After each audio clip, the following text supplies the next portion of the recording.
네, 안녕하세요. 지난 시간에 이어서 하나님의 성품 혹은 하나님의 속성에 대해서 우리 계속해서 공부를 해보도록 하겠습니다.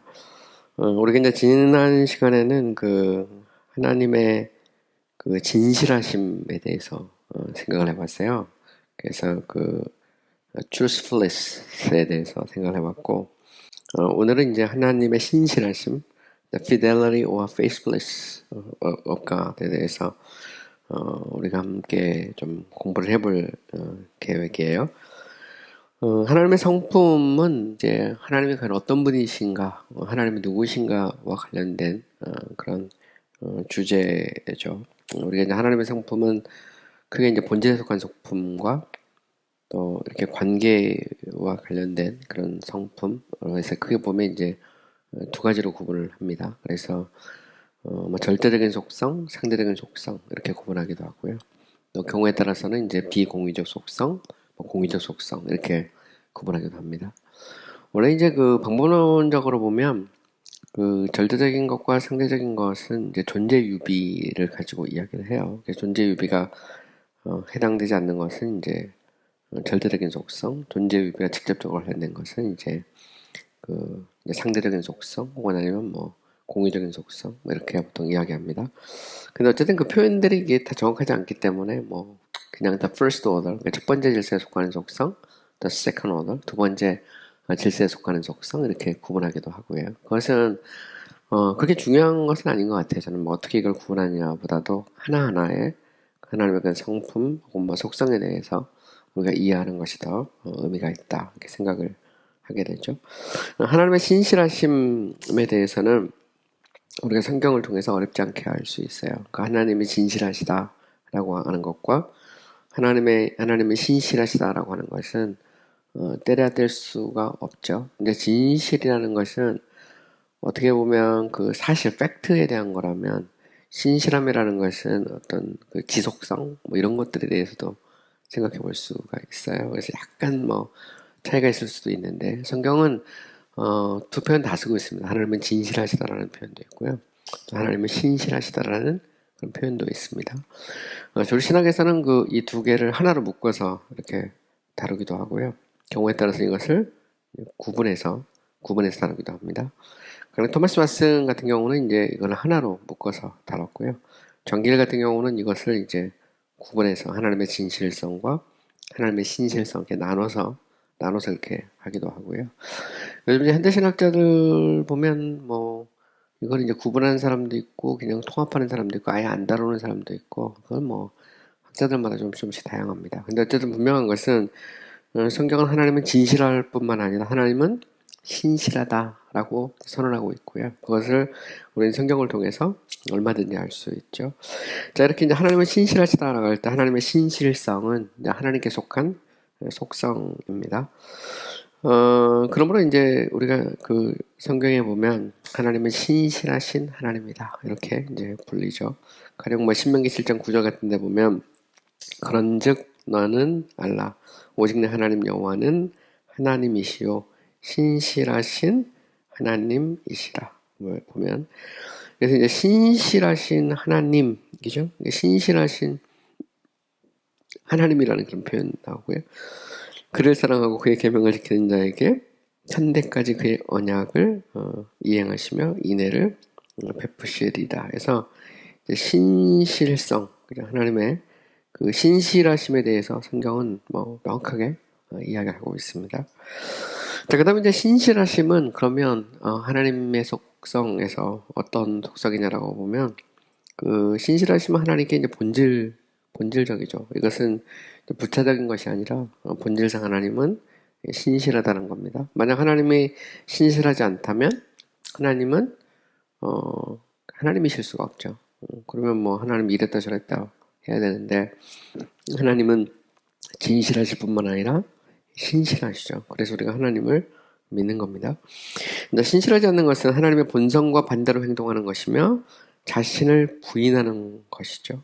신실하지 않은 하나님은 전혀 하나님이 아니라는 겁니다. 그래서 하나님이 약속을 해놓고 약속을 지키지 않는다거나 그러면 우리가 그 하나님을 믿을 수 있겠습니까? 근데 그거는 뭐 그렇게 생각할 수도 있어요. 그러니까 사람은 그 능력이 없어서 그 약속을 못 지킬 수도 있습니다. 그런데 하나님은 전능하신 하나님이시고, 하나님은 자신이 원하시는 것을 하실 수 있는 능력이 있죠. 그래서 보통 이제 청교도 책이나 뭐 이렇게 정통 개혁주의 계통의 그런 그 신학책을 보면 하나님의 성품을 이야기할 때 항상 그 하나님의 선하심, 그죠? 이제 goodness 하고요.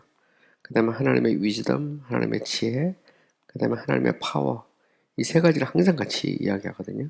선이라는 것은 방향에 대한 거라면, wisdom은 어떤 계획, 플랜에 대한 거고, 파워는 그것을 실시할 수 있는 능력을 의미하는 거거든요. 그래서 하나님의 성품을 이야기할 때보다 하나님의 선하심과 지혜와 능력을 보통 세 가지를 이렇게 축약해서 이야기하는데, 하나님은 신실하죠. 신실할 수밖에 없는 게, 하나님이 신실하지 않으면 하나님이 아니라는 거고.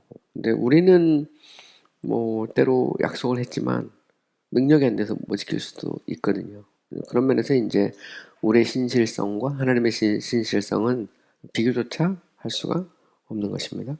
디모데후서 2장 13절에 보면 우리는 믿음이 없을지라도 주는 항상 믿으시니 자기를 부인하실 수 없느니라. 이게 되게 놀라운 선언입니다. 믿부다는 말은 영어로 faithful 하다는 말이에요. 그죠? 그 하나님은 신실하다. 원래 이제 믿부다는 말은 변함이 없다 이런 말이거든요. 처음부터 끝까지 지속되는 거죠. 근데 만약 하나님이 신실하지 않다 그러면 그 하나님은 자기를 부인하는 것이 되는 겁니다. 근데 주는 항상 믿으시니 자기를 부인하실 수 없다라는 말은 하나님은 본질상 신실하다라는 것을 이야기하죠. 자, 하나님의 신실하심은 그의 본성이 가장 영광스러운 완전합니다. The most glorious perfection 이렇게 영어로 표현하는데 그것은 하나님 자신처럼 크고 무한하다는 거죠. 그래서 보통 이제 우리가 하나님의 성품을 attribute라는 말로 쓰는데 이 perfections라는 말을 많이 써요. perfections에서 이게 S로 이 말은 하나님의 성품 하나하나가 완전하다는 얘기거든요. 그래서 복수로 해서 옛날에는 the attributes of God 이렇게 쓰지 않고 the perfections of God 이렇게 하나님의 성품을 perfections라고도 써요. 장기일도 이런 표현을 이렇게 많이 썼는데 하나님의 성품의 어떤 완벽함, 완벽성이라는 그런 표현을 표현하죠. 신실하시면 그의 본성이 가장 영광스러운 완전함, 그죠? 그리고 하나님은 자신처럼 크고 무한하다. 에레미야가 3장 23절에 보면 이것들이 아침마다 새로우니 주의 성실하심이 크다. 그죠? 그래서 His faithfulness is great 해서 하나님의 성실하심, 신실하심이 크다. 이렇게 말하고 있는 것입니다. 그래서 하나님이 위대하신 것처럼 그의 성실하심도 위대하죠. 하나님이 크신 것처럼 그의 성실하심도 크다. 그래서 우리는 뭐 찬송도 많이 부르잖아요. 신실하신 하나님, 성실하신 하나님에 대해서 우리가 찬송을 많이 부릅니다. 그것은 하나님이 정말 성실하시고 신실하신 하나님이라는 것을 인정하는 거죠. 그리고 이 신실하심 혹은 성실성은 하나님이 관계를 맺는 모든 사람과 일에 미치죠. 하나님은 신실하심으로 옷을 입고 계시며 신실함으로 덮여 있다. 어떤 피조물도 하나님처럼 신실할 수 없다는 거죠. 시편 89편 8절에 보면 여호와 만군의 하나님이여 주와 같이 능력이 있는 이가 누구리까? 여호와의 주의 성실하심이 주를 둘렀나이다. 성경적 표현입니다. 여기 보면 되게 재밌는 것은 능력과 성실하심이 같이 나오죠. 같이 나와요. 그러니까 피조물은 성실할 수 있어요. 보면. 그렇지만 한계가 있거든요. 한계가. 능력이 안 되면 어쩔 수가 없습니다. 근데 하나님은 그렇지 않죠. 하나님은 한번 약속하면 그것이 곧 사건이 되죠. 왜냐면 그분은 그렇게 하실 수 있거든요. 가령 이 아브라함에게 아들 이삭을 주겠다. 내 몸에서 날짜를 통해서 열방이 복을 받게 하고 내가 아들을 주겠다 할 때 아브라함이 그걸 믿잖아요. 근데 이제 창세기 19장 가면 하나님이 이제 99세에 나타나셔서 나는 전능한 하나님이라 너는 내 앞에서 행하여 완전하라 할 때 그때 이제 아브라함이 거꾸러져 버리잖아요. 왜냐하면 아브라함이 하나님 앞에서 행하지 않고 마누라 앞에서 행해가지고 그리고 이제 이스마엘을 낳잖아요. 하갈을 통해서. 그때 이제 하나님이 얘기한 게 뭐냐면 나는 엘 샤다이죠. 나는 전능한 하나님이다. 나는 얼마든지 할 수 있다는 말입니다. 그러니까 내가 약속한 건 곧 사건이 되는 거죠. 왜냐하면 나는 할 수 있다는 거죠. 그러니까 사람이 아니라는 겁니다. 피조물이 아니기 때문에 사람은 뭐 나이 100세 되면 절대 애 못 낳죠. 저는 뭐 100세는커녕 지금 이제 내년이 이제 회갑인데 벌써 세월이 빨리 갔는데 생산 능력 없습니다. 전혀. 그죠? 근데 뭐 인간은 안 돼요. 인간은 안 되는데 하나님은 얼마든지 가능하죠. 보면. 그래서 얼마든지 이제 근데 하나님은 그 성실하시죠. 그렇게 될 수 있는 건 하나님이기 때문에 그렇습니다. 본질상 하나님이고 완전하신 하나님이죠. 하나님은 전능하시기 때문에 약속이 곧 사건이 되죠. 그의 신실하심은 변하지 않고 동일하다. 그의 성실하심은 어떤 경우에도 결국 실패하지 않으며 바뀌지 않는다. 그의 성실하심은 하늘에 새겨져 있으며 모든 세대에 계속될 것이다. 저 우주 만물 속에 하나님의 성실하심이 깃들어 있죠. 그리고 앞으로 오는 세대, 우리 다음 세대, 그 다음 세대에도 주님 오실 때까지, 아니 영원토록 하나님은 성실하시죠. 그것을 성경은 뭐 명확하게 선언하고 있습니다. 하지만 이 땅의 이 신들, 사람이 만들어낸 신은 성실하지 않습니다. 보면 굉장히 성경이 말하는 하나님과 큰 차이가 있죠. 시편 89편 2절, 24절, 33절에 보면 이런 말씀이 나와요. 내가 말하기를 인자하심을 영원히 세우시며 주의 성실하심을 하늘에서 견고히 하시리라. 나의 성실함과 인자함이 그와 함께하리니 그러나 나의 인자함을 그에게 다 거두지는 아니하며 나의 성실함도 패하지 않는다. 여기 보면 되게 재밌죠. 인자함과 성실함이 같이 나옵니다. 결국 하나님의 인자라는 것은 이게 이제 인자는 이제 merciful로 해석하기도 하고 또 경우에 따라서는 우리말에서는 이게 이제 표현이 정확하지 않은데 이게 하나님의 사랑, love로도 표현되기도 하고요. 또 영어로 보면 loving kindness라고 해서 그렇게 번역되기도 해요. 그래서 인자하심이란 말이 영어로 성경에 대조해 보거나 그러보면 조금 차이가 나는 경우도 볼 수 있습니다. 근데 어쨌든 여기서 말하는 건 이제 하나님의 사랑과 자비와 하나님의 성실하심은 같이 간다는 거죠. 하나님이 한번 사랑하면 그 사랑은 영원토록 지속됩니다. 이거는 신학적으로도 굉장히 중요한 얘기예요. 왜냐하면 적어도 정통주의 신학에서 하나님의 사랑은 바뀔 수 없습니다.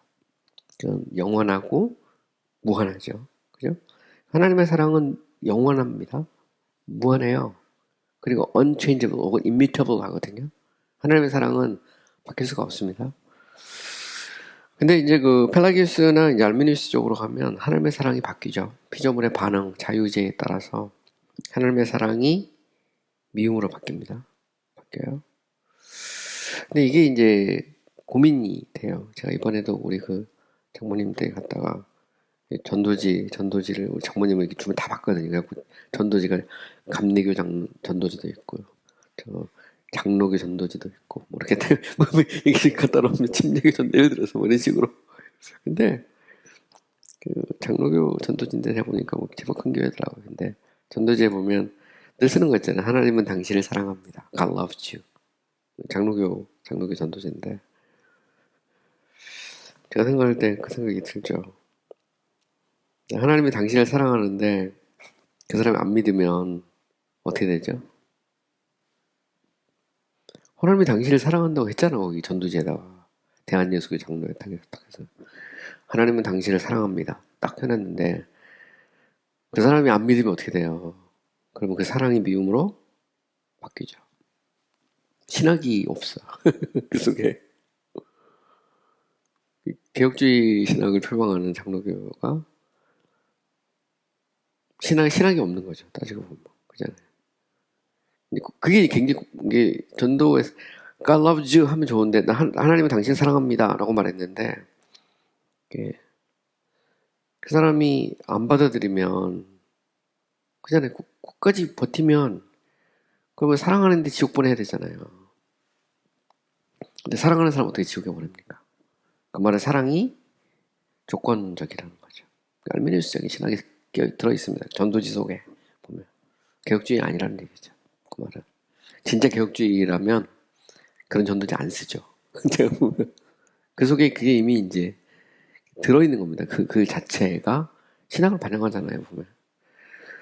하나님의 성실하심이라는 건 변하지 않는 거거든요. 그의 성실하심. 그의 사랑을 한번 사랑하면 그 사랑은 바뀌면 안 돼요.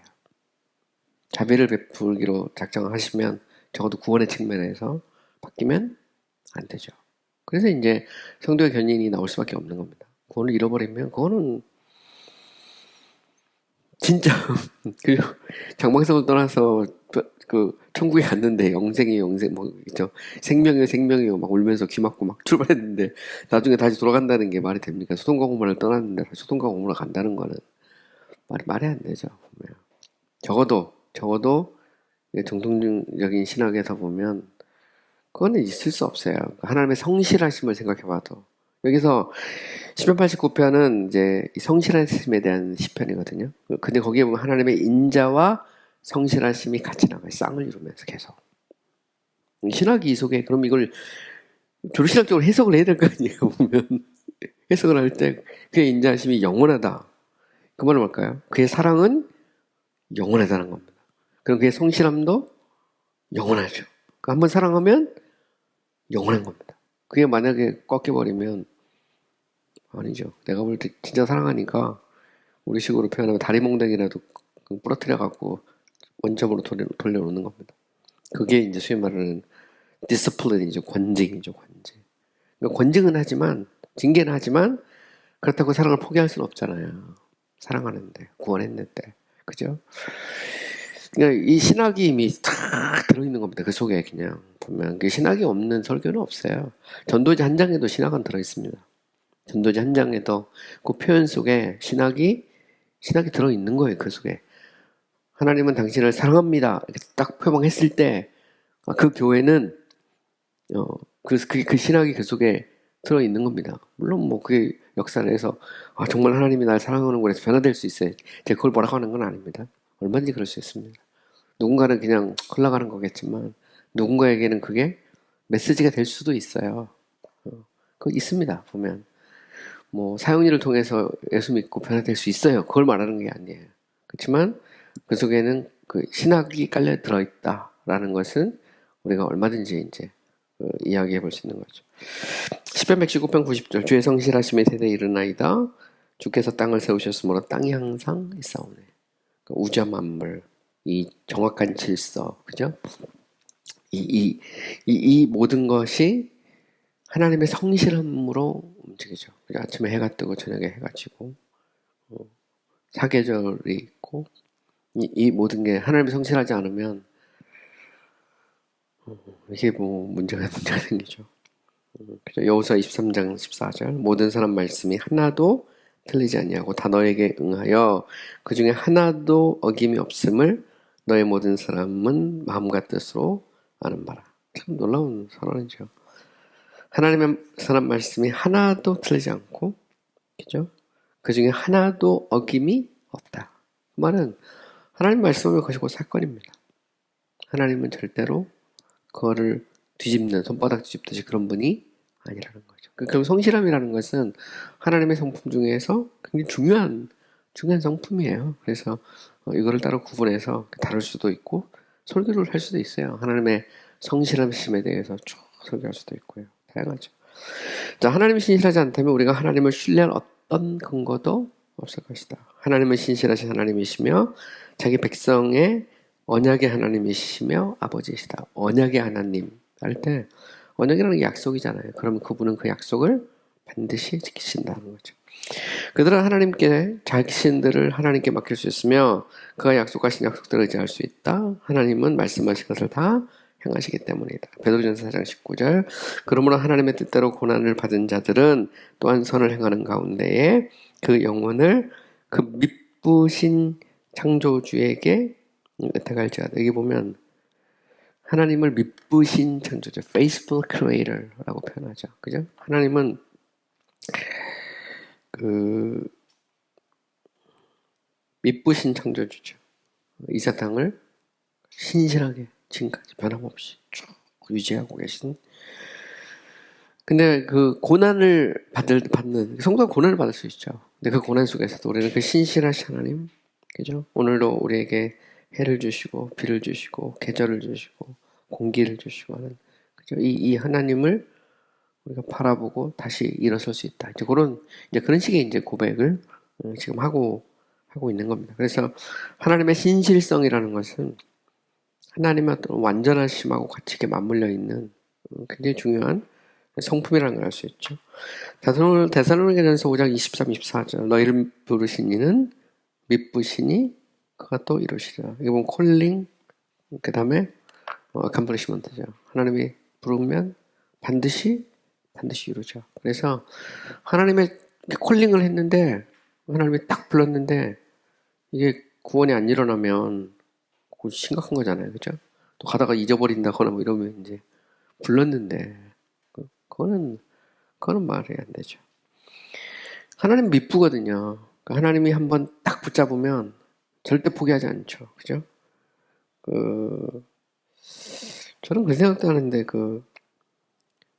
주의 일꾼도 그런 것 같아요. 그러니까 하나님이 사역자를 세우실 때 한 번 붙잡으면 포기하지 않죠. 반드시. 제가 교회를 개척해 보면서 느낀 건데, 하나님은 한 번 개척을 시키면 결국 다시 그걸 포기하잖아요. 그럼 다시 또 원점에 또 돌려 또 개척하게 시키는.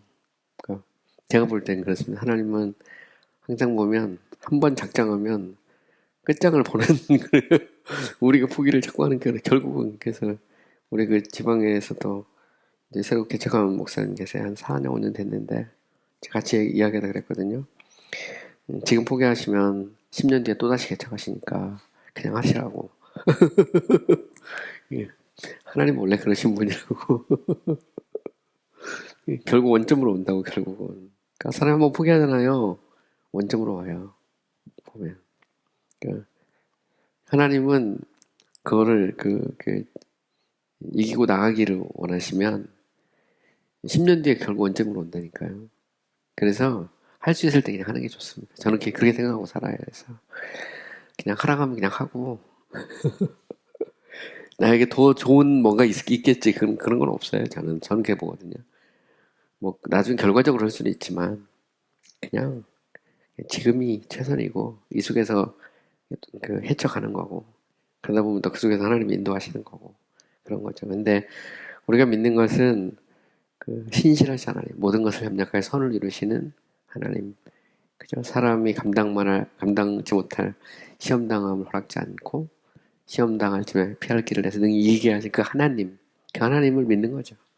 그러니까 하나님이 신실하지 않으면 우리가 뭐 고생할 필요가 뭐가 있습니까? 보면, 그죠? 신실하죠. 그죠? 예수 그리스도 복음도 신실합니다. 우리가 예수 믿으면 구원받는다. 그것은 2000년 전에 바울이 복음을 전할 때도 그건 진리고, 뭐 중세 시대도 마찬가지고, 종교개혁자들도 그렇고, 지금도 마찬가지입니다. 예수 믿으면 구원을 받는다. 그거는 변하지 않죠. 그죠? 천하 인간의 그리스도에 다른 이름을 준 적이 없다. 그건 변하지 않습니다. 왜? 하나님이 선포하면 그것은 그것도 사건이거든요. 신실함이 사실 그 속에 이게 다 들어있는 거죠, 보면. 그죠? 민수기 23장 19절에 보면 하나님은 사람이 아니시니 거짓말하지 않으시고 인생이 아니시니 후회가 없으시도다. 어찌 그 말씀하신 말을 행하지 아니하시며 하신 말씀을 실행하지 않으시냐. 근데 후회라는 거 있잖아요. 후회도 뭐 예를 들어서 노아의 홍수 같은 경우에 보면 하나님이 사람 지으심을 한탄하셨다. 그러면 하나님도 괜히 사람 만들었구나 이렇게 생각 아니냐 이렇게 이제 이야기할 수 있잖아요. 근데 이제 그런 부분에서 이제 신학적 해석이 이제 따라오는 겁니다. 진짜 하나님도 바뀔 수 있다. 하나님도 모를 수 있다. 이렇게 해석을 하느냐. 아니면 그것은 인간의 어떤 죄에 대한, 그죠? 어떤 그런, 뭐라 할까, 어떤 탄식의 어떤 표현이냐. 그러니까 신학에 따라서 똑같은 본문, 똑같은 구절을 가지고 해석이 달라질 수 있는 겁니다. 그래서 이제 성서 해석에서 신앙의 유비라는 게 바로 거기서 나오죠. 그 아날로기아 피데이라 해서 그 신앙의 유비라는 건 결국 이제 그 신학의 각각의 그런 그 교리나 조항들이 같이 이렇게 맞물려 들어가는 거거든요. 그 성경을 해석할 때, 어, 보면 뭐 하나님도 후회했네. 그러면, 그럼 뭐 다른 후회 안 한다는 말은 뭐지? 이게 두 개가 모순이네. 이렇게, 뭐 성경은 그러면 하나님은 이렇게도 할 수 있고 저렇게도 할 수 있는 분이네. 그럼 하나님은 신실하지 않네. 뭐 이렇게 이제 계속 나갈 수 있는, 얼마든지 성경 본문 갖고 막 만들어낼 수 있는 거죠. 보면.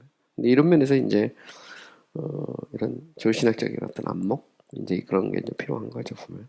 성서를 해석하는 데 있어서. 그래서, 우리가 이제 그런 분들이 있어요, 종종. 아까도 제가 이야기했는데, 나는 뭐, 제네바를 통하지 않고 바로 예루살렘으로 간다. 말은 엄청나게 멋있습니다. 그럼 기독교 2000년 역사는 다 사라지는 거거든요. 그 맨날 처음으로 가는 거죠. 그러면 맨날 경건의 시간만 해가지고 성경 해석을 해야 돼. 지금도 똑같습니다. 늘 보면. 근데 그런 건 아니라고 생각하거든요.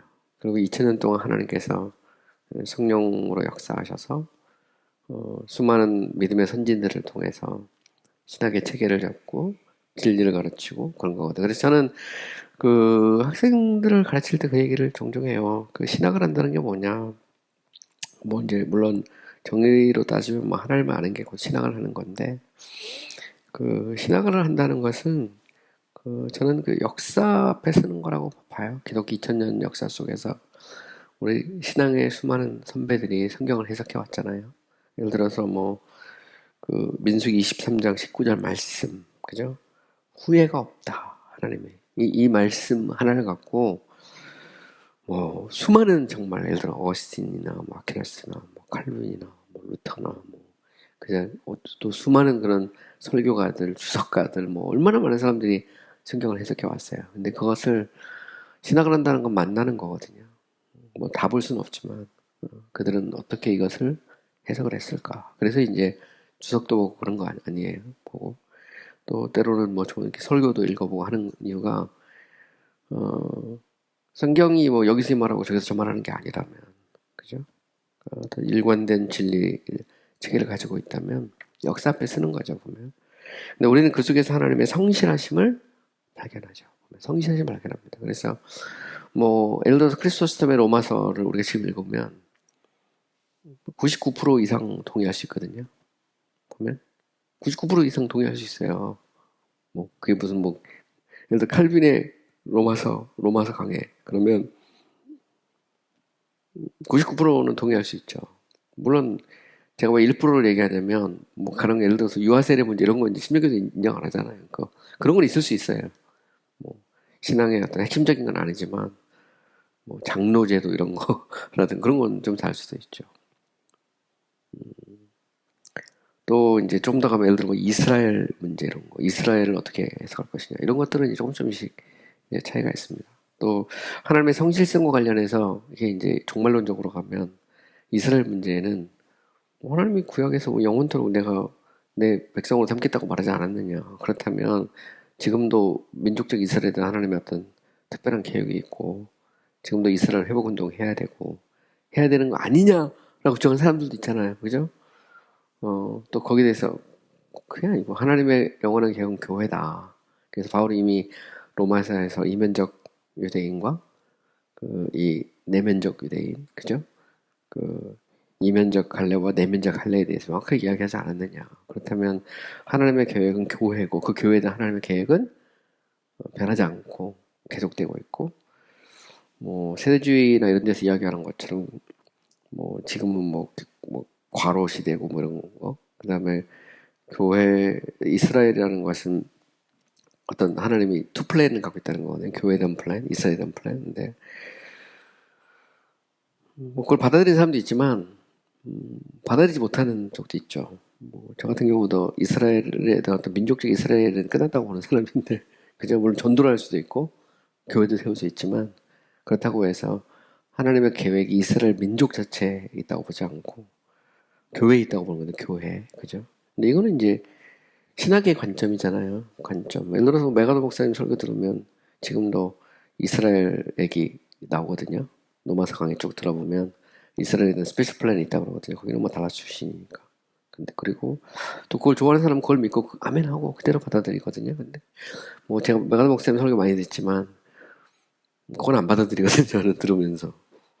99% 맞을 수 있는데 1% 틀릴 수 있다는 말이 제가 이야기하고 싶은 게 그런 얘기죠. 그러니까 어쨌든 우리가 성경 본문에 대한 해석을 놓고 보면 항상 그 오랜 그 교회가 인정해 놓은 그죠? 정통적인 해석이 있고 누구나 동의할 수 있는 게 있단 말이죠. 그죠? 뭐 약간 어떤 그 좀 부차적인 면에서 있을 수 있지, 차이는 있을 수 있지만 적어도 본질에 있어서는 같잖아요. 그래서 뭐 구원론이라든가 신론, 기독론 뭐 이런 큰 흐름에서 보면 차이가 없다고요. 그렇기 때문에 우리가 자유롭게 그것들을 보고 뭐 할 수 있는 거죠. 그러면서 하나님의 신실성, 그죠? 역사 속에서 또 일하시는 거 하나님의 신실성을 우리가 읽어낼 수도 있는 거거든요. 그 속에서 보면. 자, 그다음에 누가복음 죄송합니다. 그 누가복음 1장 45절에 보면 주께서 하신 말이 반드시 이루어지리라고 믿는 그 여자에게 보기 때문에 반드시 이루어진다. 그죠? 엘리자벳이 마리아에게 한 말인데 하나님이 하신 말은 그 사건이 되죠. 반드시 이루어진다는 말입니다. 자, 하나님의 신실하심은 하나님의 모든 길과 행위에서 나타난다. 그래서 시편 145편 17절에 보면 여호와께서는 그 모든 행위에서 의로우시며 그 모든 일에 은혜로우시다. 여기 보면 물론 이제 성실하심이란 표현은 쓰지 않았지만 그 모든 행위, 그 모든 일은 의롭고 은혜롭다. 그래서 보통 이제 성실함을 따로 조시해서 안 다루시는 분은 의에다가 성실함과 신실함을 같이 이렇게 다루기도 합니다. 그래서 이거는 뭐 학자들마다 이건 좀 차이가 있는데 어쨌든 보면 하나님이 의롭다고 할 때 그 의로움은 영원토록 지속되는 의로움이거든요. 이런 면에서 보면 이제 얼마든지 성실함에 대해서 이야기할 수 있죠. 은혜도 마찬가지죠. 은혜도. 자, 더 나가서 좀 더 세부적으로 보면 일반적인 창조에서 하늘의 해와 달과 별들은 그들의 존재와 용도와 영향에 있어서 언제나 계속된다. 그들은 자신들의 궤도를 지키거나 자리를 지키며 자신들의 임무를 감당하고 있다. 그죠? 이 우주 만물의 이 신비는 엄청나죠. 그 정확도, 그 정확도라는 것은 가령 그 태양계가 들어있는 그 은하계, 밀키웨이, 그죠? 밀키웨이 그 옆에가 이제 안드로메다 갤럭시인데, 밀키웨이의 뭐 별이 한 1조개쯤 된다고 그러죠. 안드로메다가 한 2조개. 뭐 그거는 학자들마다 조금 차이는 있는데, 지금도 그 The Milky Way Galaxy 자체가 완벽하게 돌아가죠. 거기에 태양계가 들어있고, 그죠? 그 한가운데 블랙홀이 있고, 띠처럼 또 막 돌아가잖아요. 별들이. 이런 모든 게 우리가 밤하늘에 이제 은하수라는 것 자체가 띠거든요. 별의 띠죠. 회오리 바람으로 돌아가는 그 띠인데, 이게 지금도 돌고 있거든요. 보면 가만히 있는 게 아니고, 태양계가 가만히 있는 게 아닙니다. 태양도 가만히 있는 게 아니에요. 이게 돌고 있거든요. 엄청난 속도로 돌고 있는데, 이게 한치의 오차도 없이 지금 정확하게 움직이죠. 만약에 이게 문제가 생기면 심각합니다. 보면. 그죠? 그 밀키웨이 갤럭시 옆에 안드로메다 갤럭시가 있는데, 이제 보통 이 우주 연구하는 사람들은 이 갤럭시가 이제 충돌하면서 큰 게 작은 것을 삼키거든요.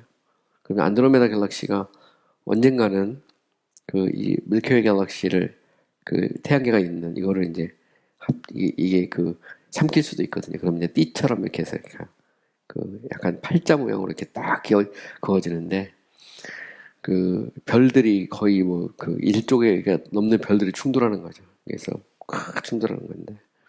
그러면서 또 그것도 그 나름대로 또 질서를 유지하고 그게 엄청나죠. 뭐 설명할 수 없는 이 우주와 만물의 질서와 조화는 설명이 불가능하죠. 근데 그게 우연이 아니고 성경은 하나님이 만드셨고 다스리고 통치하신다. 그것은 그 자체만 해도 우리는 하나님 어떤 성실하심을 읽을 수 있죠. 자, 에레미야 31장 35절 36절 보면 여호와께서 같이 말씀하셨느니라 그는 해를 낮에 빛으로 주셨고 달과 별들을 밤의 빛으로 정하셨고 바다를 뒤흔들어 그 파도로 소리치게 하나니 그의 이름은 만군의 여호와니라. 이 법도가 내 앞에서 패할진대 이스라엘 자손도 내 앞에서 끊어져 영원히 나라가 되지 못하리라. 여호와의 말씀이니라. 이스라엘이 영원한 나라가 되지 못한다고 딱 말하죠. 근데 결국은 이제 교회입니다. 교회가 온다는 건데 여기서 보면 하늘의 해도 달도 별도 하나님이 움직이죠. 엄청나게 놀라운 선언이죠. 에레미야 33장 25절 여호와께서 이와 같이 말씀하시니라 내가 주야와 맺은 언약이 없다든지 천지의 법칙을 내가 정하지 아니하였다면 밤과 낮, 그죠? 낮밤과 언약을 맺었고 천지의 법칙을 내가 정했다. 법칙대로 움직이죠. 보면 물론 이제 17세기로 넘어가서 18세기 초반에 가면 이제 계몽주의 시대가 오잖아요. 그때 이제 소위 이신론이라는 게 있어요. 디즘이라고 해서 이신론은 하나님이 세상을 만드시고 세상을 그냥 그 법칙대로 돌아가게 하고 하나님은 세상에 대해 관여하지 않는다는 거거든요. 그래서 마치 그 시계공이 그 시계를 만들고 나면 시계가 알아서 돌아가는 것처럼 똑같이 이 세상도 그러하다. 이게 소위 말하는 이신론입니다. 근데 정통 기독교는 그렇지 않죠. 하나님은 세상을 창조하시고 섭리론에 보면 유지하시고 통치하시죠. 창조하셨을 뿐만 아니라 그 모든 것의 질서를 유지하고 있고 그 모든 것을 하나님이 원하는 목적을 따라서 거버먼트합니다. 그래서 이제 섭리에 가면 세 가지 얘기하죠. 창조, 유지, 이 통치. 그래서 creation, sustenance, government. 이렇게 이제 조신학에서 이제 섭리론의 세 가지를 얘기하는데 이 천지의 법칙이 결국은 하나님이 정하셨고 그리고 하나님이 관여한다는 겁니다. 하나님이 관여한다는 거야. 이신론처럼 뭐 내버려 두는 것은 아니죠. 근데 놀라운 건 이 모든 것이 그 놀랍게 그 질서 정연하게 움직이고 있다는 겁니다. 자, 시간도 계절도 모두 자신의 궤도를 지킨다. 창세기 8장 22절. 땅이 있을 동안에는 심음과 거둠과 추위와 더위와 여름과 겨울과 낮과 밤이 쉬지 않는다. 보면 하나님이 정하신 거에 의해서 그저 낮과 밤도 그 다음에 추위와 더위도 그리고 여름과 겨울도 정확하게 움직이죠. 이 모든 걸 통해서 하나님은 성실하시다라는 것을 알 수 있다는 겁니다. 하나님은 노아에게 다시는 물로 세상을 심판하지 않겠다고 약속하시고 무지개를 언약의 징표를 주셨죠. 그리고 비록 국제적인 홍수가 있었지만 지금까지 그 약속을 지키고 계신다. 이제 마지막 때 불로서 심판한다고 그랬는데 뭐 그것도 지켜지겠죠. 그죠? 창세기 9장 11절 내가 너와 언약을 다시 세우리니 다시는 모든 생물을 홍수로 멸하지 아니할 것이라. 땅을 멸할 홍수가 다시는 있지 아니하리라. 이사야 54장 9절 이는 내가 노아의 홍수와 같도다. 내가 다시는 노아의 홍수로 땅 위를 범람하지 못하게 하리라. 맹세한 것 같이 내가 내게 노하지 아니하며 너를 책망하지 아니하기로 맹세하였다. 보면 결국 이제 은혜 언약에 대한 얘기입니다. 하나님이 새로운 새 언약을 맺죠. 이제 그 새 언약의 대상을 우리는 교회로 봅니다. 자, 하나님은 약속하신 대로 이스라엘 백성에게 그들이 순종할 때 때를 따라 이른 비와 늦은 비를 주시고 열매를 거두게 하셨다는 겁니다. 신명기 11장 14, 15절 너무 유명한 말씀이죠. 여호와께서 너희 땅에 이른 비, 늦은 비를 적당한 때 내리시리니 너희가 곡식과 포도주와 기름을 얹을 것이요 또 가축을 위하여 들에 풀이 나게 하시리니 내가 먹고 배부르리라. 보면 이 모든 걸 이제 완벽하게 움직입니다. 우리나라도 사계절이 뚜렷하고 뭐 이제 좀 있으면 이제 그 장마도 온다고 하는데 우리나라에게 장마는 엄청 중요합니다. 그 바다를 정화하는 힘도 있고요. 태풍 같은 거 막 올라오고 장마를 통해서 이 땅에 필요한 물을 공급하는 그런 측면이 있거든요. 장마가 없으면 농사를 짓기가 힘듭니다. 근데 정확하게 오잖아요. 정확하게. 물론 뭐 요즘 그 지구 온난화 이런 것 때문에 문제도 생기지만 그럼에도 불구하고 그런 일이 생기고 그리고 그거는 사람의 통제에 박혀 있습니다. 이 땅에 보면 사람이 통제할 수 있는 것도 있지만 통제할 수 없는 것이 훨씬 더 많죠. 이 땅에 우리가 뭐 통제할 수 있는 게 보다 통제할 수 없는 게 훨씬 더 많습니다. 이번에도 그 비행기 이렇게 막 난기류나 이런 거 떠들썩하잖아요. 그 보면 그 대만 오고 가는 그 비행기에서 난기류로 막 갑자기 막 그 이 고도를 그 1000m 상공에다 6000m까지 갑자기 떨어뜨리는 바람에 상당히 이제 막 어려움도 생기고 막 여러 가지. 근데 그 사람이 통제할 수가 없잖아요. 그런 거는 뭐 사람이 통제할 수는 없습니다. 컴퓨터로 해서 뭐 이렇게 확인하고 뭐 그런 걸 할 수 있었지만 이 땅에 하나님의 성실하심이 없이는 인간이 할 수 없는 게 훨씬 더 많죠. 예레미야 5장 24절 또 너의 마음으로 우리에게 이른 비와 늦은 비를 때를 따라 주시며 우리를 위하여 주소 기한을 정하시는 우리 하나님 여호와를 경외하지 말하지도 아니하니. 여기 보면 이제 책망하는 겁니다. 그러니까 때를 따라 이른 비와 늦은 비를 주시는 그 하나님을 경외하고 그분에게 순종하지 않는 것에 대해서 에레미야 선지자를 통해서 하나님이 이제 책망하는 바로 그런 말씀이죠. 이렇게 은혜를 주었건만 이렇게 이제 가는 그런 내용이에요. 자, 하나님은 모든 시대 모든 민족에게 하늘에서 때를 따라 비를 주시고 추수하게 하고 먹을 것과 입을 것을 주십니다.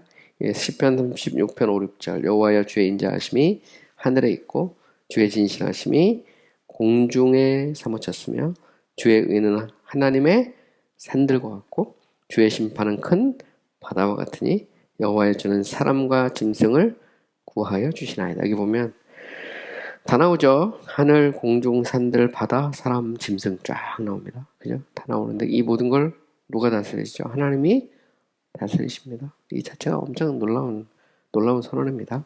사도행전 14장 16, 17절 하나님이 지나간 세대에는 모든 민족으로 자기들의 길들을 가게 방임하였으나 그러나 자기를 증언하지 아니하신 것이 아니니 곧 여러분에게 하늘로부터 비를 내리시며 결실기를 주시는 선한 일을 하시며 음식과 기쁨으로 여러분의 마음을 만족하게 하셨다. 이렇게 말하죠. 그러니까 결국은 하나님이 이 모든 것을 다스리고 통치하고 있습니다. 그 자체가 하나님의 어떤 신실하심을 나타내죠. 또 하나님의 신실하심은 예수 그리스도와 그의 구원에도 명확하게 드러납니다. 우리 구약에 보면 여자에게서 나시고 아브라함 후손으로 오시고 다윗의 가문으로 오시고 베들레헴에서 동정녀에게서 나시고 갈릴리에서 나시고 고난을 받으시고 죽으시고 부활하시고 자기 백성을 구원하는 이 모든 일, 이거는 다 구약에 나오는 얘기입니다. 그죠? 그리고 하나님이 이 모든 것을 성취하셨다. 그래서 이건 제가 성경을 쭉 인용만 했는데 다 찾아보면 한도 끝도 없어서 정리만 해놨습니다. 정리만. 근데 어쨌든 보면 예수 그리스도의 탄생 그리고 사역, 그죠? 죽으심, 부활 이 모든 것에 대해서 이미 구약에 예언되어 있어요. 그것이 신약에 보면 때가 되었을 때 정확하게 성취되고 있는 것을 볼 수 있죠. 사실 그 고대 교부 시대 이래로 교부, 중세, 종교개혁, 그 다음에 뭐 이제 개신교 그러니까 어떻게 보면 크게 기독교 2000년 역사 속에서 해석학적으로 보면 포기하지 않은 것이 있어요. 그게 뭐냐면 그 구약과 신약이란 말입니다. 예언약과 새 언약. 그래서 구약은 앞으로 오실 메시아를 통해서 구원을 받는 거고 신약은 이미 오신 그리스도를 통해서 구원을 받는다라는, 사실 구약과 신약이라는 것은 이 해석학에 있어서 보면 성서 해석에 있어서 가장 기본 틀이에요. 이거는 카톨릭이 됐든 개신교가 됐든 교부들이 됐든 일관되게 일치되어 온 겁니다. 일관되게 사실은.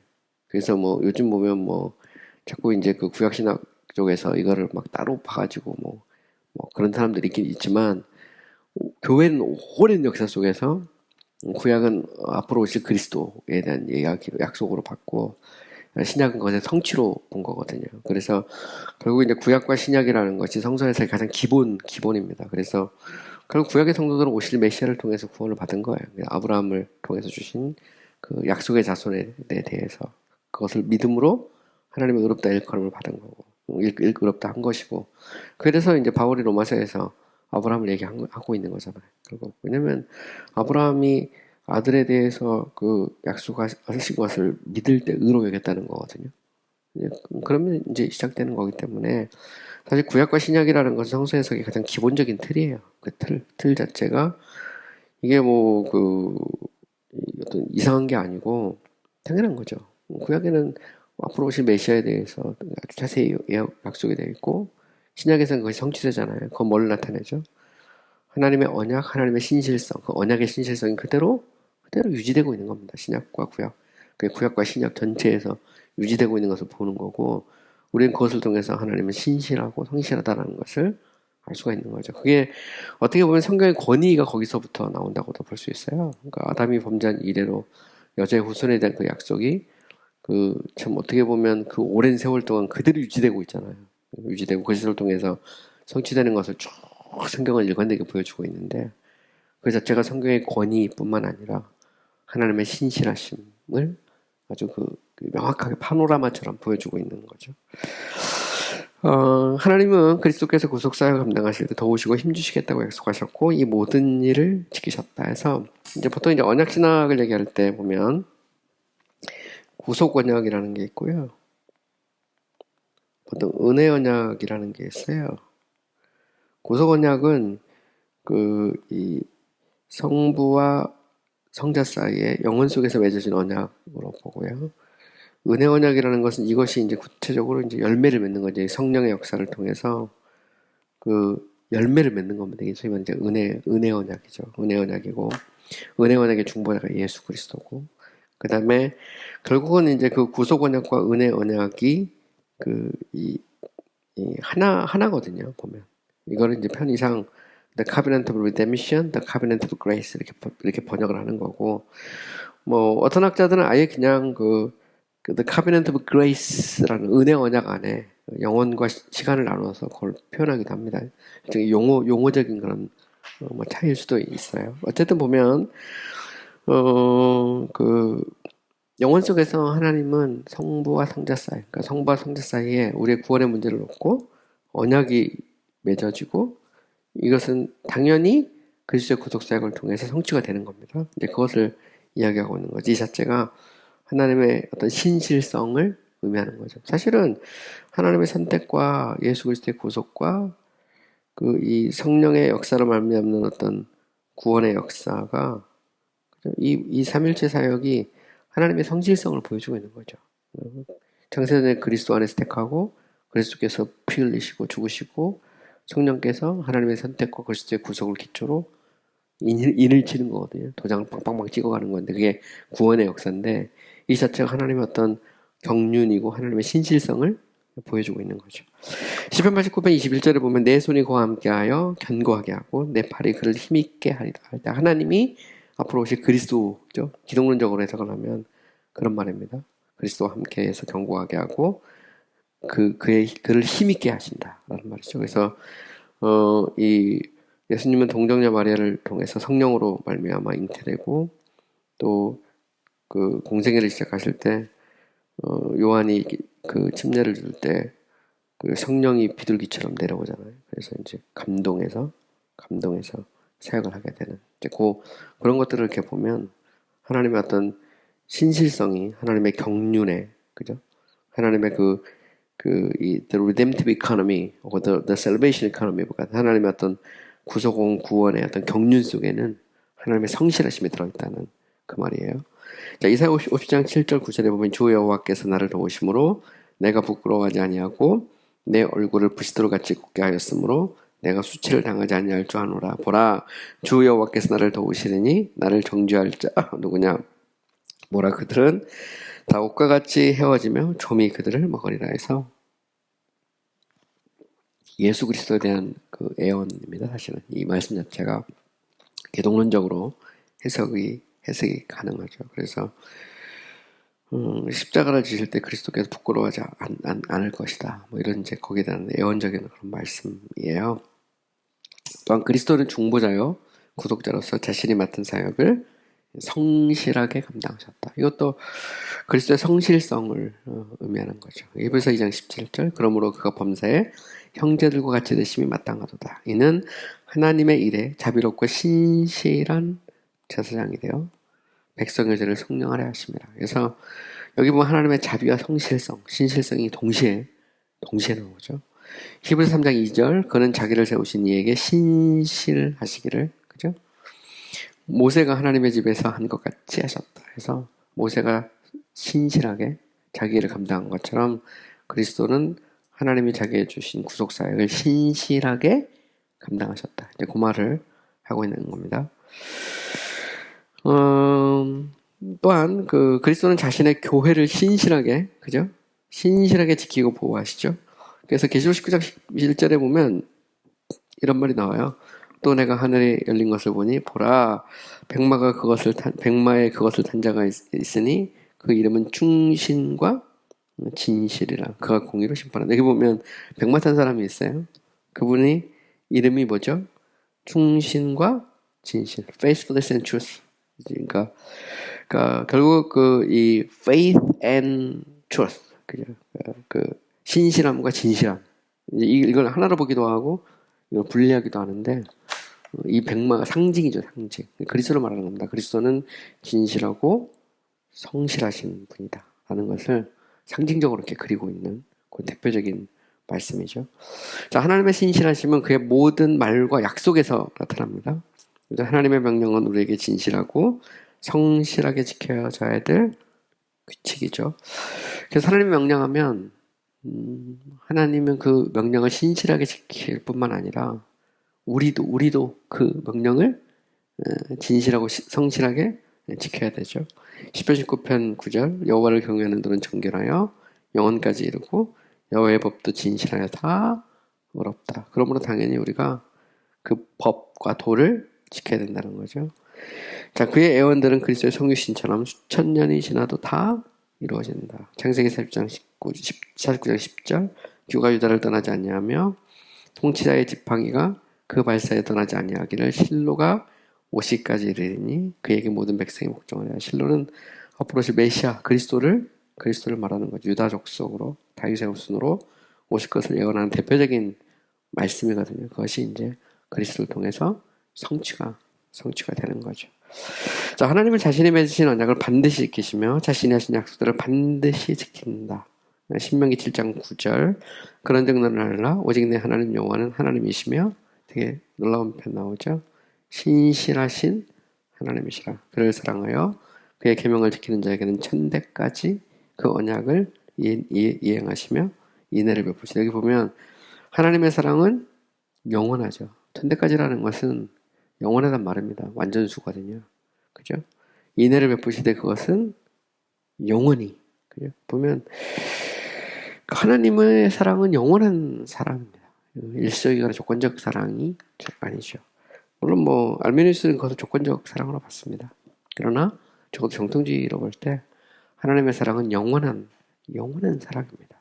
그리고 그곳에는 하나님의 성실하심이 들어있죠. 그러니까 신명기 7장 9절 같은 데는 그걸 이야기하고 있는 거예요. 하나님이 신실하신 하나님이고 그의 사랑하는 자에게 인애를 천대까지 베푼다. 이 말은 끝없이 그죠? 그 사랑은 안 바뀐단 말입니다. 그죠?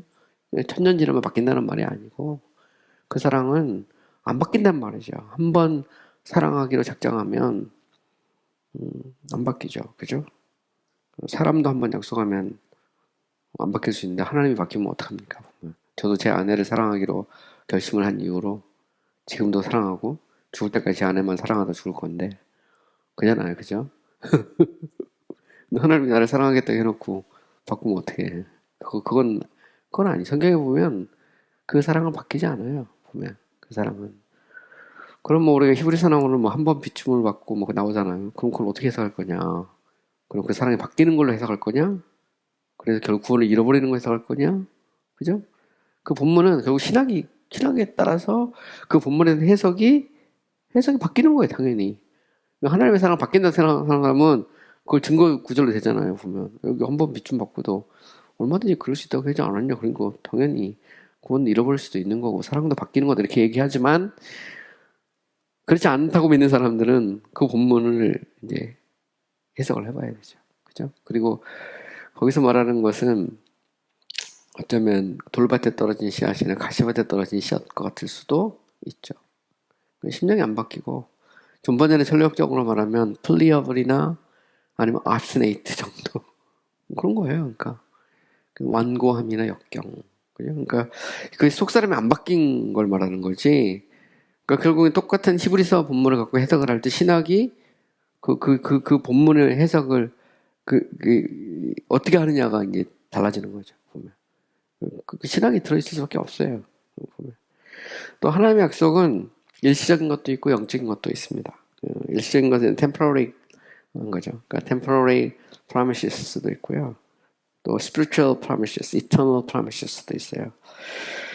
가령 디모데전서 4장 8절 육체에 연다는 약간의 유익이 있으나 경건은 범사에 유익하니 금생과 내생의 약속이다 해서 우리가 이 땅, 그죠? this life하고 life to come에서 이 생과 앞으로 올 삶의 경건은 다 유익이 있다는 거죠. 우리가 경건하게 살면 이 땅에서도 하나님이 주시는 유익이 있고 영원한 그 나라에도 유익이 있다. 시편 34편 10절 젊은 사자는 공표하여 줄지라도 여호와를 찾는 자에게는 모든 좋은 것에 부족함이 없다. 근데 모든 좋은 것이 이제 뭐냐? 이건 좀 생각해 봐야 되죠. 그죠? 근데 분명한 것은 하나님이 우리의 필요를 채워주신다. 그거는 이제 우리가 배울 수 있죠. 그죠? 시편 37편 3절 여호와를 의뢰하고 설행하라. 땅에 머무는 동안 그의 성실을 먹을거리로 삼을지어다 해서 되게 놀라운 표현이죠. 하나님을 의뢰하고 신뢰해라. 왜? 하나님은 성실하신 하나님이기 때문이다. 이런 말이죠. 시편 37편 25절 내가 어려서부터 늙기까지 의인이 버림을 당하거나 그의 자손이 걸식함을 보지 못하였도다. 여기서 이제 버림, 걸식, 이제 요거를 이제 우리가 어떻게 해석하느냐는 조금 생각해 볼 수도 있습니다. 아이고, 우리 예수 믿다가 순교당한 사람도 있고 많잖아요. 근데 그건 세상적인 관점이죠. 세상적인 관점. 하나님의 관점에서 보면 그렇지 않을 수도 있습니다. 그죠? 가령 전번연 같은 경우가 이제 감옥에 12년간 있으면서 번연이 굉장히 힘들어했던 게 뭐냐면 그 딸이 앞을 보지 못한 딸이 있었거든요. 돌보지 못하는 그 부모로서의 안타까움, 그걸 이렇게 계속 표현하고 있는 걸 볼 수 있어요. 그리고 번연이 이제 12년 동안 감옥 생활했을 때 계속 재판을 받았거든요. 근데 그때 이제 그 아내가 그 변호를 해요. 아내가 되게 똑똑합니다. 존번연의 아내가 기록으로 다 남아 있어요. 상당히 저도 그 기록문들을 읽어봤는데 굉장히 똑똑합니다. 비록 세상적인 면에서 이렇게 무슨 옥스퍼드 캠브리지 출신은 아니지만 그럼에도 불구하고 남편을 방어하는 그런 그런 것들이 남아 있어요. 역사적으로 그 법정 앞에 서서 신앙의 자유를 위해서 남편이 고생하고 하는 그런 것들에 대해서 이게 쭉 보면 위대한 여성입니다. 사실 보면 위대한 여성인데 고난이 있을 수 있죠. 그죠? 때로는 먹고 살기 힘들 수도 있어요. 근데 그 속에서도 하나님이 지키시는 또 은혜를 경험할 수 있다. 이사야 33장 16절 그는 높은 곳에 거하리니 견고한 바위가 그의 요새가 되어 그의 양식은 공급되고 그의 물은 끊어지지 아니하리라. 저는 그거는 믿어야 될 것 같아요. 그러니까 우리가 주님을 의지하고 바라보면 하나님이 우리의 필요를 채워주신다. 저는 그걸 믿습니다. 그래서 저도 지금까지 굶지 않고 살아있는 거 보면 그냥 하나님의 은혜고, 그래서 마지막 죽을 때 자식들한테 빚은 물려주지 말자. 이런 그건 되게 중요해요. 그래서 아빠가 목회하다가 죽을 때 아이들에게 물론 이제 신앙도 물려주지만 빚도 물려주면 안 되거든요. 그런 건 우리가 좀 생각해 봐야 돼. 고린도전서 10장 13절 사람이 감당할 시험 밖에는 너희가 당한 것이 없나니 오직 하나님은 미쁘사, 여기 나오죠. 미쁘사 너희가 감당하지 못할 시험 당함을 허락지 아니하시고 시험 당할 줄 피하는 길을 내서 능히 감당하게 하신다. 이게 미쁘다는 말이 하나님의 신실성이 들어있죠. 그래서 하나님의 신실하심을 믿으라는 말입니다. 고린도후서 4장 17, 18절 우리가 잠시 받은 환난에 경한 것이 지극히 크고 영원한 영광에 중한 것을 우리에게 이루게 함이니 우리가 주목하는 것은 보이는 것이 아니요 보이지 않는 것이니 보이는 것은 잠깐이요 보이지 않는 것은 영원합니다. 우리는 보이지 않는 세계를 추구하죠. 보이는 것은 잠깐입니다. 근데 그 나라는 영원하다는 거죠. 영적인 약속도 있습니다. 대표적인 게 보통 이제 은혜 언약, covenant of grace라고도 표현할 수 있는데 예레미야 31장 33절 34절 그러나 그날 후에 내가 이스라엘 집과 맺은 언약은 이러하니 곧 내가 나의 법을 그들의 속에 두며 그들의 마음에 기록하여 나는 그들의 하나님이 되고 그들은 내 백성이 될 것이다. 여기 보면 이스라엘 집과 맺은 언약이죠. 이건 민족적 이스라엘일까 아니면 교회일까? 여기서 이제 또 해석이 좀 달라집니다. 그죠? 이거는 이제 이스라엘로 해석하면 아직도 뭔가 있다는 거예요. 근데 이제 그거를 여기서 이스라엘 집이라는 것은 결국 이제 교회를 의미한다라고 하면 조금 이제 해석이 달라질 수도 있습니다. 나는 그들의 하나님이 되고 그들은 내 백성이 될 것이라 여호와의 말씀이라 그들의 다시는 각기 이웃과 형제를 가리켜 이르기를 너는 여호와를 알라 하지 아니하리니 이는 작은 자로부터 큰 자까지 다 나를 알기 때문이라 내가 그들의 악행을 사하고 다시는 그 죄를 기억하지 아니하리니 여호와의 말씀이니라. 여기 보면 일종의 이 약속의 갱신이죠. 갱신인데 이 전망이 보면 이제 확대되는 것을 우리는 이제 볼 수 있죠. 예레미야 32장 38, 34, 38, 41절. 그들은 내 백성이 되고 나는 그들의 하나님이 될 것이며 내가 그들에게 한 마음과 한 길을 주어 자기들과 자기 후손의 복을 위하여 항상 나를 경외하게 하고 내가 그들에게 복을 주기 위하여 그들을 떠나지 아니하리라는 영원한 언약을 그죠? 그에게 세우고 나를 경외함을 그들의 마음에 두어 나를 떠나지 아니하게 하고 그죠? 내가 기쁨으로 그들에게 복을 주되 분명히 내 마음과 정성을 다하여 그들을 이 땅에 보면 마음과 정성을 다하여 여기서 보면 여기서 말하는 그들은 누굴까요? 민족적 이스라엘일까요? 아니면 교회를 의미하는 걸까요? 보통 이제 정통주의는 오랜 세월 동안 그죠? 오랜 세월 동안 여기에서 그들을 교회로 봤어요. 사실 보면 민족적 이스라엘보다는 이제 세대주의나 뭐 이런 쪽에서는 이제 비교적 최근의 해석이거든요. 가톨릭조차도 교회로 봤습니다. 민족적 이스라엘 보지 않았어요. 종교학자들도 마찬가지고 그리고 청교도 신학자들도 안 그런 사람도 있지만 거의 대부분이 이거를 이제 교회로 은혜 언약과 맞물려서 교회로 보죠. 왜냐하면 이제 이스라엘 백성들이 범죄함으로 하나님의 언약이 파기되고 그리고 영원한 언약 그리고 이스라엘 백성도 이제 남은 자 사상이잖아요. 그러니까 결국 민족적 이스라엘이 다 이스라엘이 아니고 그 중에서도 택한 백성이 또 따로 있다 그런 거거든요. 그게 이제 선지자가 가면 남은 자 사상이 계속 등장하게 되고 그러면 민족적 이스라엘이 아니고 결국은 남은 자가 진짜 이스라엘이거든요. 택한 백성은 진짜 남은 자가 택한 백성이잖아요. 그걸 바울은 그거는 이제 이면적 유대인과 내면적 유대인으로 구분하고 그리고 그것은 이제 은혜 언약으로 맞물리면서 자연스럽게 성령의 역사를 통해서 이제는 이 남종과 여종에게 요엘서 같은 경우 이제 성령이 부어지고 그리고 유대인과 헬라인과 차별이 없이 복음이 선포되고 그죠? 예수 그리스도를 머리로 한 교회가 되고 이렇게 결국 이제 하나님이 영혼 속에서 계획한 건 교회라는 거죠. 바울이 특히 에베소 같은 데서 보면 하나님의 계획은 이스라엘 민족이 아니거든요. 교회죠, 교회. 교회에서부터 시작됐고 아브라함은 민족적 이스라엘 조상이지만 실제로 아브라함의 역할은 영적인 조상, 믿음의 조상이잖아요. 믿음의 조상이 그것이 하나님의 영원한 계획이고 하나님은 그 약속을 지금까지 신실하게 지키고 있고 그렇게 이제 가고 있다라는 그러니까 똑같은 성경을 가지고도 어떤 관점으로 해석하느냐에 따라서 좀 차이가 있을 수 있죠. 에스겔 36장 25, 27절 맑은 물을 너에게 뿌려서 너희로 정결하게 하되 또 너의 모든 더러운 것에서와 모든 우상 숭배에서 너희를 정결하게 할 것이요 또 새 영을 너의 곳간에 너희 곳인가요? 두고 새 마음을 너희에게 주되 너희 육신에서 굳은 마음을 제거하고 부드러운 마음을 줄 것이요 또 내 영을 너희 속에 두어 너희로 내 율례를 행하게 하리니 너희가 내 규례를 지켜가지고 이거 보면 새 언약이잖아요. 뉴 카비넌트거든요. 이거는 교회를 향한 메시지죠. 민족적 이스라엘을 향하는 것보다는 영적인 축복을 말하는 거죠. 보면 이사야 49장 14, 16절 오직 시온에 이르기를 여호와께서 나를 버리시며 주께서 나를 잊으셨다 하였거니와 여인이 어찌 그 젖먹는 자를 잊겠으며 자기 떼에서 난 아들을 긍휼히 여기지 않겠느냐 그들은 혹시 있을지라도 나는 너를 잊지 아니할 것이라 내가 너를 내 손바닥에 새겼고 너의 성벽이 항상 내 앞에 있나 여기서 이제 시온 그죠 시온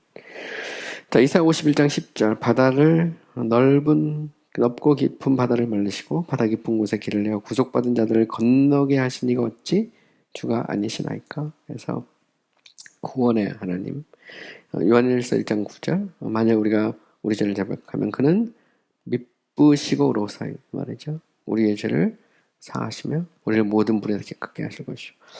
그러니까 우리가 우리 죄를 자백할 때 우리가 잘나서 우리를 용서하는 게 아니죠. 하나님은 미쁘시고 변하지 않고 하나님은 의롭다는 말은 그리스도를 통해서 성취하신 그 의는 절대 변하지 않는다는 거죠. 그 의 때문에 우리가 우리의 죄를 자백하면 우리의 죄를 용서하신다는 겁니다. 이런 면에서 이제 그리스도 보혈은 지금도 살아서 흐르고 누구든지 그 피에 적시면 우리가 죄사함을 받고 의롭다 일컬음을 받는 것이죠.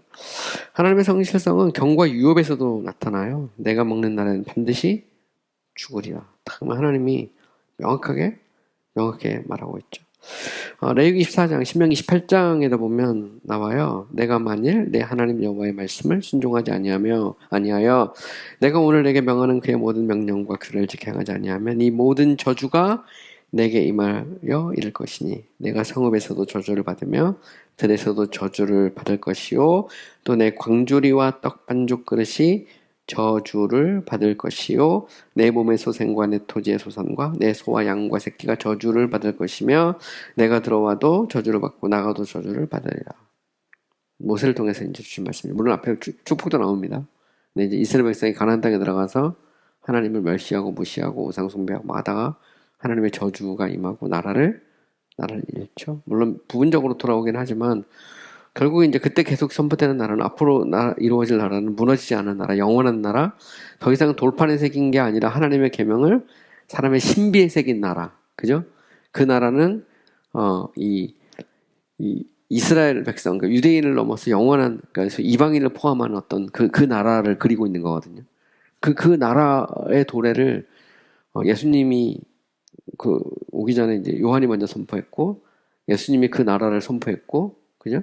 그 나라를 위해 죽으셨고, 그 나라를 값으로 사셨고, 그리고 사도들과, 그리고 더 나가서 이제 예수님의 제자들, 그죠? 들이 그리스도의 복음을 전파한 거잖아요. 그죠? 유대인이나 헬라인이나 관계없이 그때 가서. 이러면서 이제 쫙 현망이 나오는 건데. 자, 마가복음 16장 16절 믿지 않은 사람들은 정죄를 받는다. 그래서 성경의 선언이죠. 또 우리는 창조주 안에 있는 신실함과 피조물 안에 있는 신실함에 큰 차이가 있다는 것을 우리가 주목할 수밖에 없어요. 자, 이것은 여기는 창조주 안에 있는 신실함입니다. 사람들과 천사들의 신실함이 나오는 그죠? 바다이며 원천이다. 하나님의 신실성에서 천사들과 사람들의 신실성 원천이 나오고요. 이것은 신실함의 규칙이며 척도다. 그것에 가까울수록 더 완성된다. 이것은 변함이 없다. 반면에 타락한 전사들과 아담은 이 신실함에서 떨어져 나갔다. 신실함은 하나님 안에서 가장 완벽한 형태로 존재한다. 그 이유는 첫째, 하나님은 가장 정의로우시며 의로운 본성을 가지고 계시며 그의 가장 의로우신 뜻이 그의 모든 행동의 규칙이기 때문이다. 둘째, 하나님은 가장 완전하시며 완전하심에서 변하지 않으시기 때문이다. 셋째, 하나님의 가장 순수하고 거룩한 감정 때문이다. 넷째, 그 안에 그의 신실하심을 막을 수 있는 어떤 불완전함도 없기 때문이다. 하나님은 완전하신 하나님이시죠. 그렇기 때문에 그의 성실하심도 완전하죠. 자, 하나님의 신실하심은 모든 참된 종교의 기초입니다. 만약 하나님이 신실하지 않으면 우리의 신앙이 무너질 수밖에 없죠. 우리는 모든 신앙 규칙들과 행복들과 교리들을 하나님의 신실성과 그의 신실하신 말씀의 기초를 보아야 된다. 그죠? 자, 디도서 1장 8절 믿은 말씀의 가르침을 그대로 지켜야 해요. 여기 보면 믿부다는 말이 나와요. 그죠? 로마 3장 4절 그럴 수 없느니라 사람은 다 거짓되다 오직 하나님은 참되시다 할지어다 기록된 바 주께서 주의 말씀에 의롭다함을 얻으시고 판단받으실 때 이기려 하려 합니다. 하나님은 참되시죠. 이 말은 하나님은 신실하신 하나님입니다. 자, 우리의 모든 믿음의 순종도 하나님의 신실성의 기초를 둬야 되죠. 요한복음 3장 33절 그의 증언을 받는 자는 하나님이 참되시다는 것을 인쳤느니라. 히브리서 11장 11절 믿음으로 살아 자신도 나이가 많아 단사하였으나 잉태할 수 있는 힘을 얻었으니 이는 약속하신 일을 뭐라고요? 미쁘신 줄 알았습니다. 여기도 미쁘다라는 말이 나오죠. 수반의 3장 5절 그 가운데 계시는 여호와는 의로우사 불의를 행하지 아니하시고 아침마다 빠짐없이 자기 공의를 비추시거늘 불의한 자는 수치를 알지 못하는도다. 여기 보면 아침마다 빠짐없이 자기의 공의를 베푸신다. 그래서 빠짐없이 성실하단 말입니다. 히브리서 6장 17절 하나님은 약속을 기업으로 받는 자들에게 그 뜻이 변치 않음을 충분히 나타내시려고 그 일에 맹세로 보장할 때 보면 안 변한다는 것은 아예 맹세로 나는 성실하다 말이죠. 나는 성실하다. 자, 모든 우리의 그 믿음의 기도는 하나님의 성실하심에 기초를 둬야 되죠. 그죠? 우리가 기도할 수 있는 이유는 하나님이 성실하기 때문에 그렇습니다. 약속하면 그 사건이 되기 때문에 그렇죠. 그는 자신이 맺은 언약을 반드시 지키는 분이기 때문에 우리가 기도할 수 있는 겁니다. 다니엘서 9장 16에 19절 주여 구하옵나니 주는 주의 공의를 따라 주의 분노를 주의 성 예루살렘 주의 거룩한 산에서 떠나게 하옵소서. 나의 하나님이여 주 자신을 위하여, 주 자신을 위하여 하는 말은 하나님의 신실성을 의지해 신실성 때문에 그렇게 하다 뭐 이렇게 그죠? 요한일서 1장 9절 미쁘고 어려워서 베드로전서 4장 19절 미쁘신 창조주께 이건 이미 본 말씀입니다. 그죠? 미쁘신 창조주께 의지해 이렇게 되어 있어요. 자, 우리의 모든 신앙의 건전한 고백 또한 하나님의 신실하심에 기초를 둬야 되죠. 그래서 창세기 17장 1절 나는 전능 하나님이라 너는 내 앞에 행하여 완전하라. 시편 91편 4절 그가 너를 그의 깃으로 덮으시리니 내가 그의 날개 아래 피하리로다. 그의 진실하심은 방패와 손방패가 되다. 뭐 진실함, 신실함 뭐 다 같이 쓸 수 있어요. 신실성. 그죠? 좀. 자, 모든 신앙 안에서 참된 인내 또 하나님의 신실하심에 기초를 두고 있다. 그래서 고린도전서 1장 8절 주께서 너희를 우리 주 예수 그리스도의 날에 책망을 거두는 자 없는 자로 끝까지 견고하게 하시되 보면 끝까지 아이고 죄송해요. 거의 다 끝났는데요. 다음 시간에 만나라고 했는데 자 끝까지 그죠? 끝까지 자 고린도전서 10장 13절 오직 하나님은 미쁘사 그죠? 이건 이미 이제 했습니다. 자 우리는 언약을 신실하게 지킴으로써 하나님께 신실해야 될 뿐만 아니라 다윗과 요나단처럼 사람들에게도 신실해야 된다. 모세와 그리스도는 충실하게 자기가 맡으신 일을 감당하셨다. 종들 또한 자신들이 맡은 일에서 신실해야 된다. 그래서 우리는 이제 하나님의 신실한 것처럼 신실해야 된다. 이렇게 이야기를 했습니다. 오늘 이제 하나님의 성실성, 신실하심에 대해서 이야기를 했습니다. 우리가 이제 지난 시간에는 하나님의 진실성, 진실하심에 대해서 이야기했는데요. 이 둘은 서로 때라 뗄 수 없는 밀접한 관계를 갖고 있죠. 물론 더 크게 보면 하나님의 성품이 다 이렇게 연결이 되어 있습니다. 그죠? 그리고 각각의 성품은 하나님께 본질적인 것이고 또 그 성품은 하나하나가 완전하다는 것을 알 수가 있죠. 이런 면에서 The Perfection of God에서 하나님의 완전성, 완전하심들 이렇게 이야기하기도 하고요. 어쨌든 우리가 하나님이 신실하시기 때문에 우리는 하나님의 약속을 믿을 수 있는 거고 또 그렇기 때문에 우리가 기도할 수 있는 것이고 그죠? 그렇기 때문에 우리가 어떤 상황, 어떤 형편에 있든지 감사하고 믿음으로 승리할 수 있는 줄 믿습니다. 네, 오늘 수고 많이 하셨습니다. 네.